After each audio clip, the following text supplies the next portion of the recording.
Did you guys hear about Moggy? Moggy the cat? Did you hear about Moggy? Moggy did a very foolish thing. And if it were not for the love of his owners, Moggy would be no more. So let's have the lights. And you need to see the video.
Moggy's owners demonstrate something that is important to God, and that is all life is precious, even the life of a pet.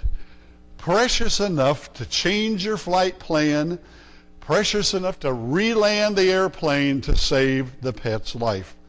Well, that's how God feels about life. Life is precious, and that's why he gave us the sixth commandment.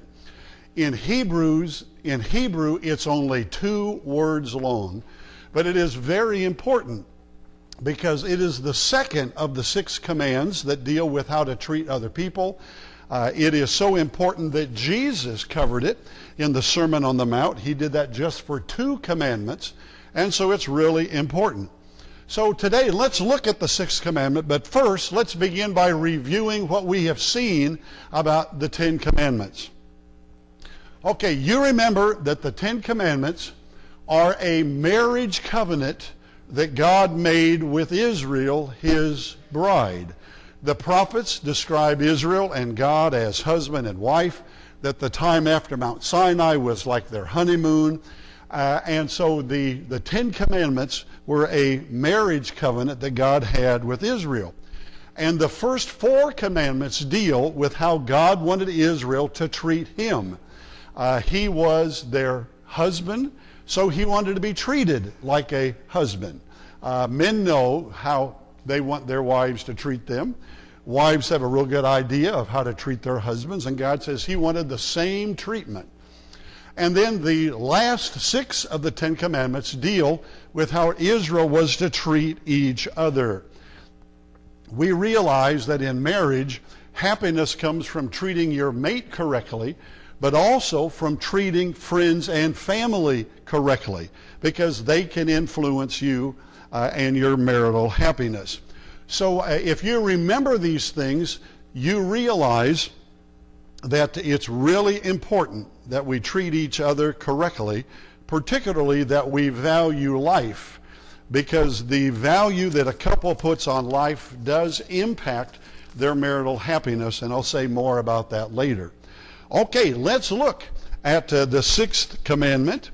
You probably don't need to turn to it in your Bibles, but just in case you do, it's on page 74, and here's what it says. You shall not murder. Now, we all know what that means. That means that you don't kill another human being, and there's only one exception to that, and that is in self-defense. You value their life, you value your life, so you don't take their life unless there's some kind of threat to your life. But the command means so much more than that. As I said, Jesus explains it in the Sermon on the Mount. And so I want to share with you three things from the Scriptures to help you understand what this two-word commandment means. Okay, the first thing I want to share with you is that this is one of 8 negative commands, the one that say you shall not or don't do this. They tell us what not to do so that bad things won't happen in our relationships. There are a lot of positive commands that tell us what to do to improve the relationship, to empower the relationship. There are 8 that are negative that tell us what not to do because they really hurt the relationship. Well, let me put this in the positive because I think that's the way that Jesus took it. This particular command means that life is precious. Just like the sculpture that my daughter did, just like our children are precious, so life is precious. And how we value it affects our relationship with God, and it also affects our happiness in general. Now, if you're married, I think you can relate to that. Families are impacted, marriages are impacted by the value that they have for life. For example, if a couple loses a child, what does that loss of life do to a lot of couples? It stresses them to the point that a lot of couples just break up. They just cannot handle it because life is so precious to them. The same thing is true with abortion. Many people say, well, abortion is just removing a little tissue. No, abortion is the loss of life. And a lot of couples are really stressed and hurt by an abortion.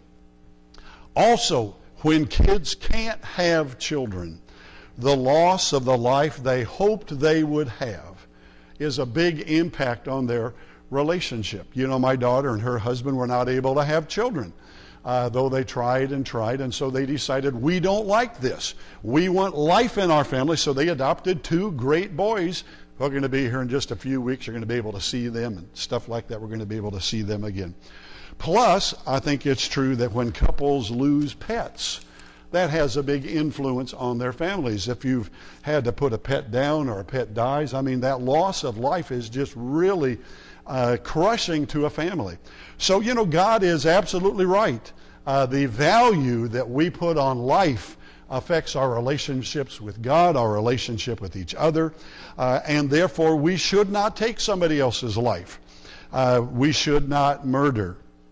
But there's more to it than that, because there is a second thing I want to say, and it's based upon what Jesus said on the Sermon on the Mount. So look at Matthew 5:21 through 24. Here's what Jesus said.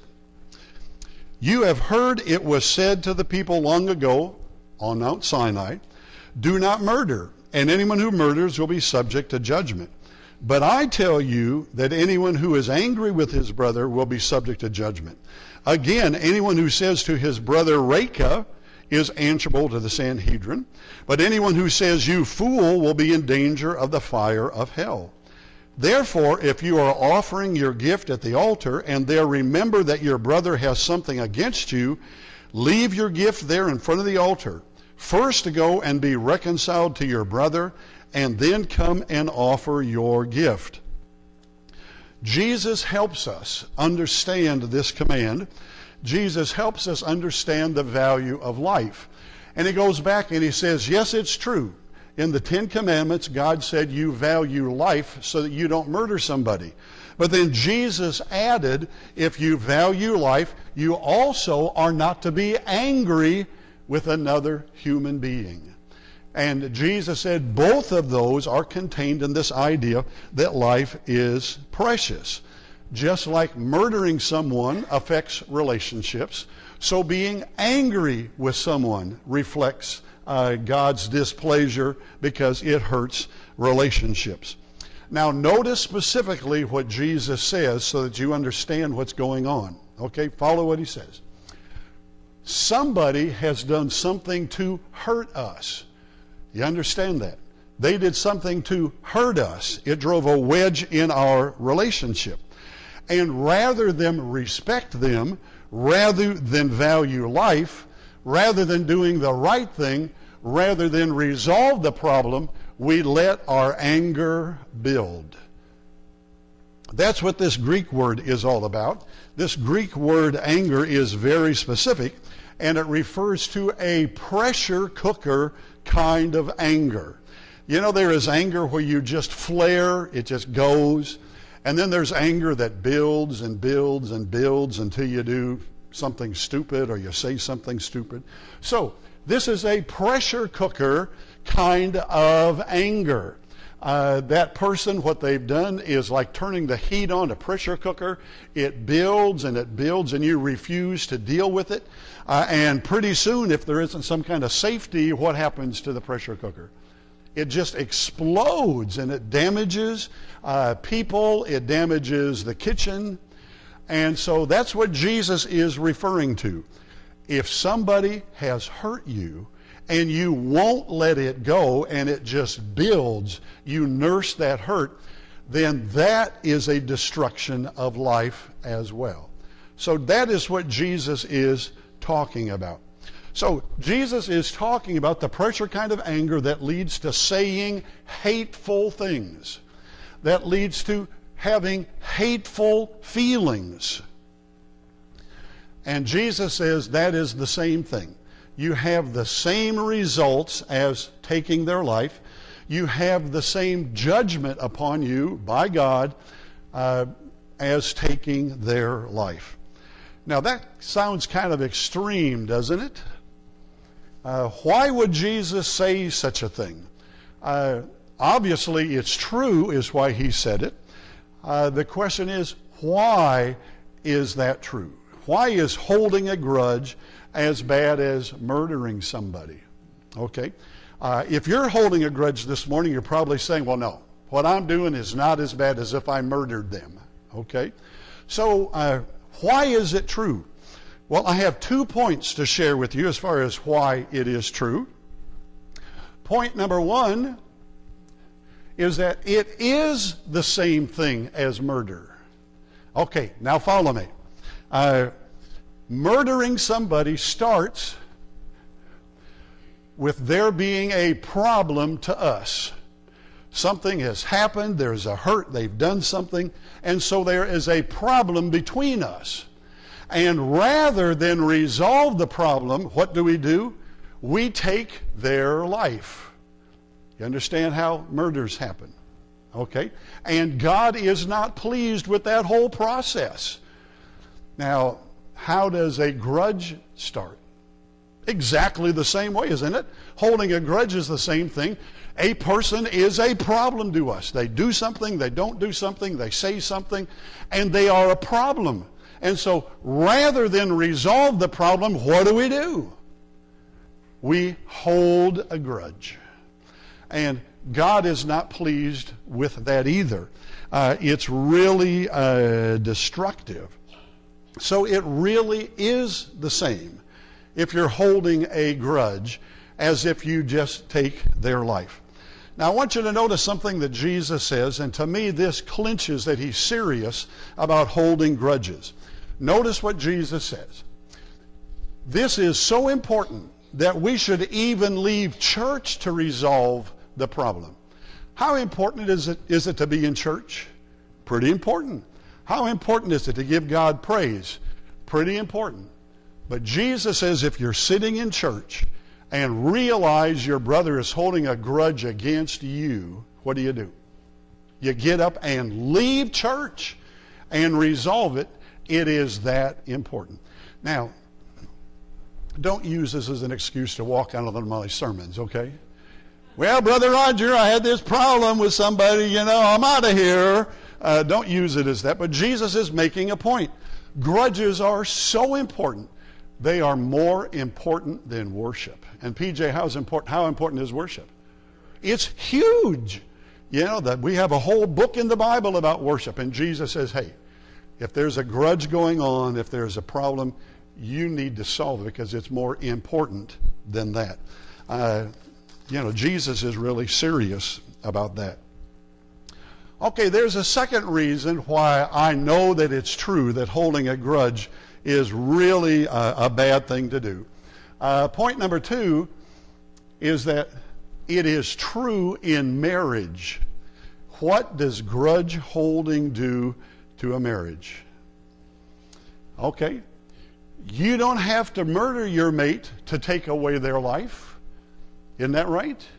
If you've been in a bad relationship of marriage, that just sucks the life right out of you.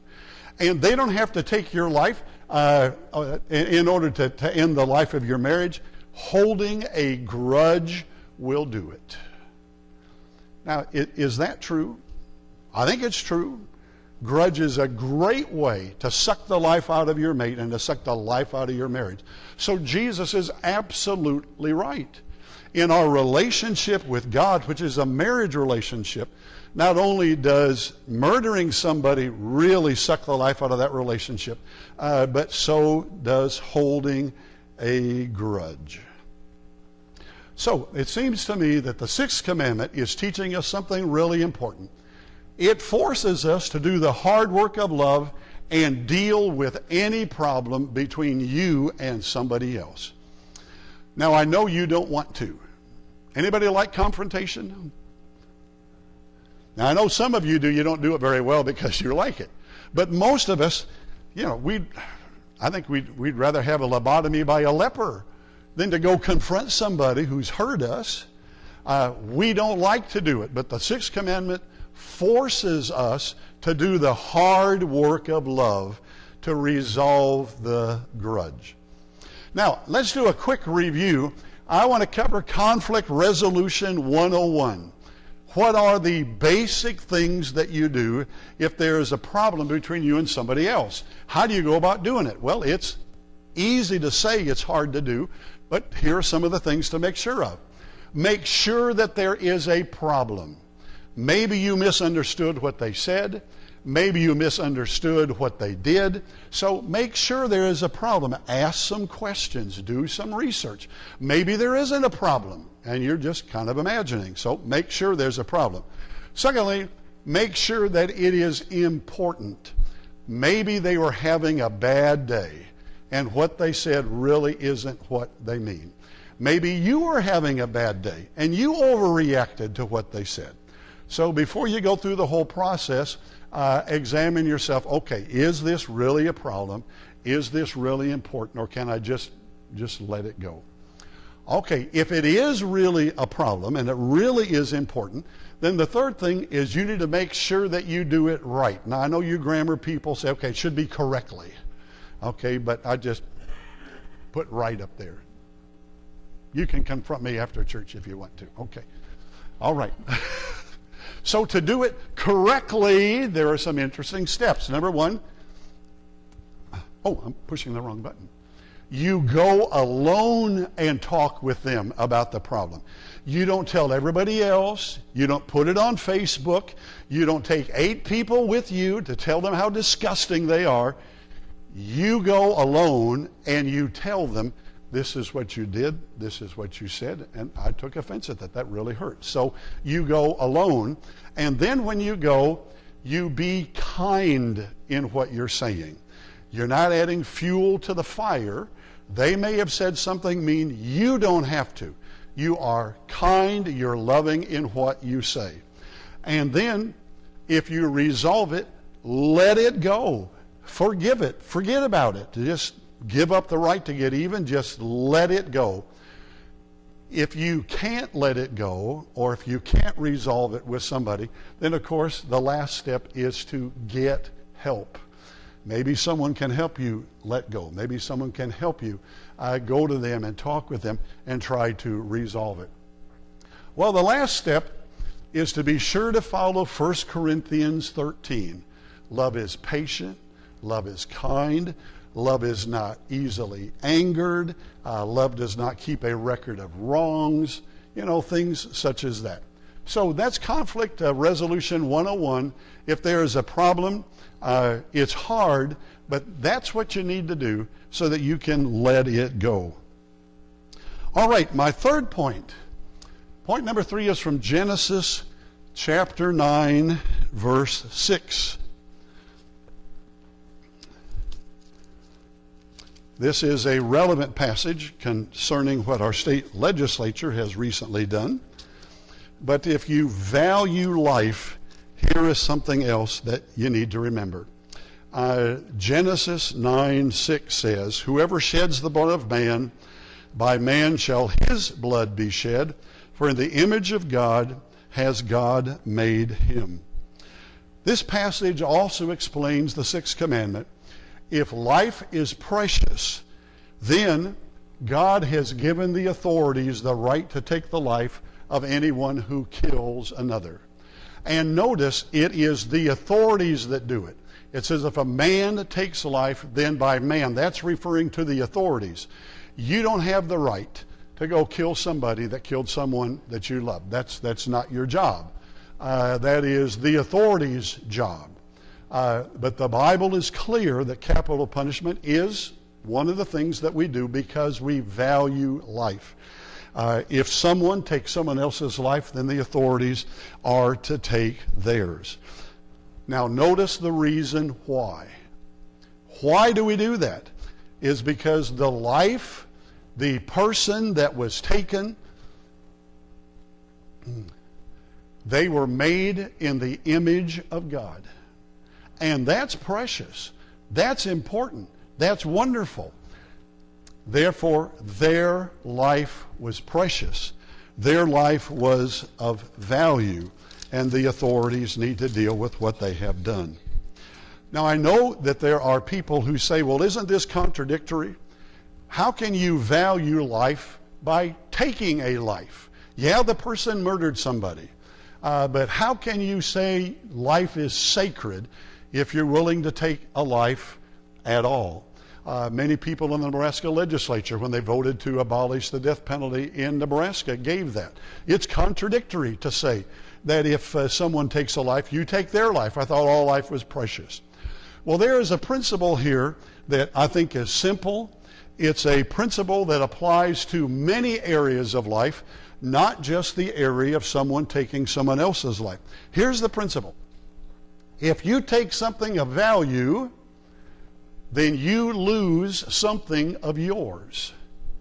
For example, if you take somebody's car, if you take their money, you get to replace it. They take something of yours. I mean, that's simple. You take something, you lose something. And that something needs to be of value. Okay?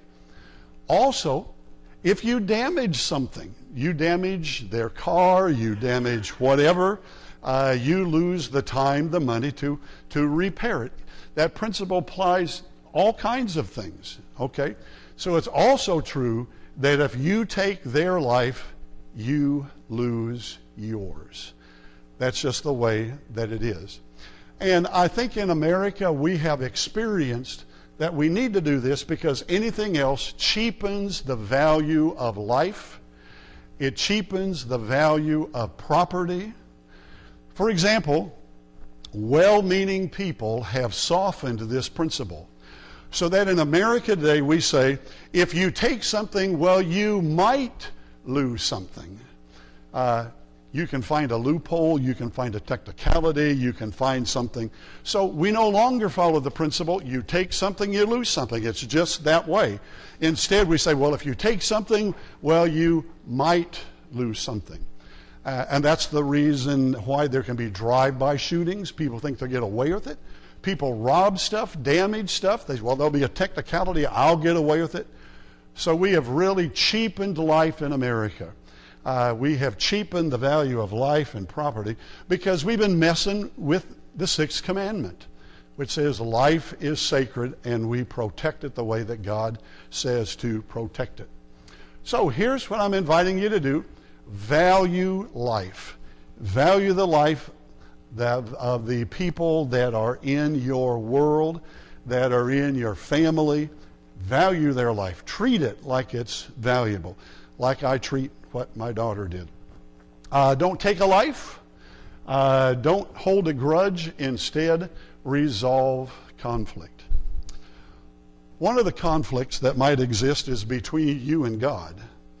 And there may be someone here this morning that God has wanted to be in charge of your life. He's wanted to have a relationship with you, but you've kind of brick-walled him. I'm not interested in what you want me to do. Maybe as a Christian, that's the way you are. There's a conflict between you and God. You put up that wall. I don't care what God's saying to me. I'm doing what I want. I want to encourage you to resolve that. And how do you do that? You go to God and say, God, I'm sorry. I have not been giving you the kind of obedience. I've not had the relationship with you that you need. Maybe somebody else this morning, so you need to accept Jesus, and maybe someone else this morning, you need to be baptized. The Bible is clear that the first step after accept Jesus is to be baptized. And maybe someone here has been resistant to do that, and that's kind of affecting your relationship with God. So I'd like to help fix that. I'll be glad to visit with you about being baptized. We're going to close by singing a song about the family. I think it's true that there are conflict and resolutions need to be done outside our families. But most often it's the people nearest to us that we really have trouble with. And so this may sound kind of strange, but I want us to sing that song, As for Me and My House, We Will Serve the Lord. Praying together, staying together, any storm we can weather, trusting in His Word. So we're going to close with that. Hey, let's stand and pray together. Our Heavenly Father, we are so thankful that you made us. We're so thankful that you made us special and of value. And everything you do reflects the fact that you value us. Father, we get into trouble because we don't value each other the way that we should. And so for some of us, we've got some hard work ahead in our relationship with other people, perhaps even our relationship with you, so that we can have the joy that you want us to have in relationships.